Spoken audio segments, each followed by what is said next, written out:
With anorexia, it's perceived as a white middle-class female problem. People don't realise how it can affect both genders. The system doesn't treat males seriously. They have to visit their GP more times for assessment, and GPs look for other diagnoses.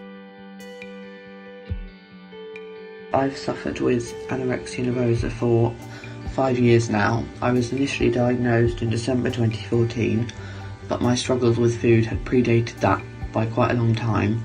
It just took a long time for my struggles to actually get recognised. I don't feel my story is represented in media at all. I think there's definitely increased awareness at the moment around female eating disorders, but that's it really.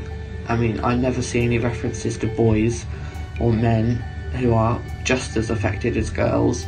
You know, eating disorders don't discriminate. They will affect absolutely anyone, regardless of race, gender, sexuality, age, social class. It doesn't matter, but this isn't represented, and so the stigma is just increased, and it makes it really difficult for people like me to be accepted in society. So when someone like me comes along, I don't think people really know how to react, because their initial gut feeling is, but you're a boy, you can't have an eating disorder, that's only something girls get.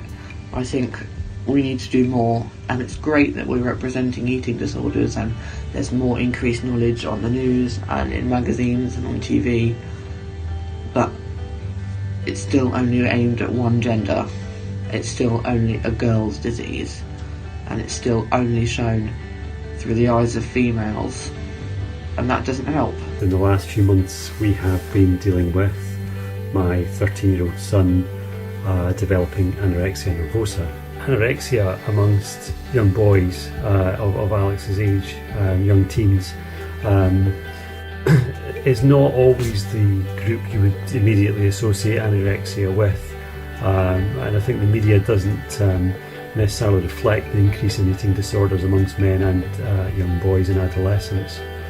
So it's something that we would like to see a bit more increased awareness of as an issue facing young boys and men through education in schools and through the wider media and their representation of anorexia as an illness. Eating disorders happen to anyone, boys and girls, no matter how old they are. They can happen for many different reasons. I'm 11, and although looking thinner was one of the reasons, the main reason was down to me getting bullied. People need to understand it better, as it's a serious illness and needs to be known. There needs to be more support and services available to help people understand and help recovery journeys. I didn't get proper help until I was probably about 15, because people see eating disorders as teenage disorders. Like, people don't see people who are so young or older or male as having an eating disorder, because it's just not something you think about. When you hear anorexia, you think of a teenage girl. When I told people when I was 12 that I was really struggling, people were like, oh, you can't have been struggling, or you can't have had this since you were 8, because people imagine an 8-year-old to be in a playground and laughing and going out for meals at their friends' houses, not being petrified at night of the food they've eaten.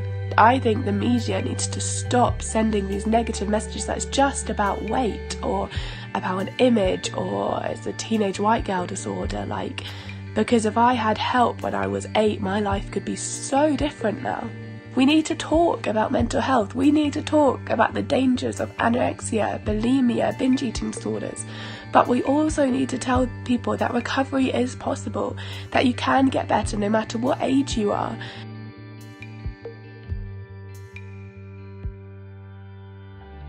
It's part of our drive to promote and encourage early intervention. There is a significant lack of knowledge or awareness among people at risk, their families, and society as a whole. It's very common for GPs to look at eating disorders through the filter of physical symptoms and signs, and use this to diagnose a mental illness. Generally speaking, eating disorders have physical consequences, but if you're waiting for those to emerge, it's far too late. It's really important we get across the message of spotting the symptoms of a mental illness to diagnose a mental illness. BEAT is working out its new 5-year strategy, with a target that everybody falling within having an eating disorder can get help within 6 months of falling ill.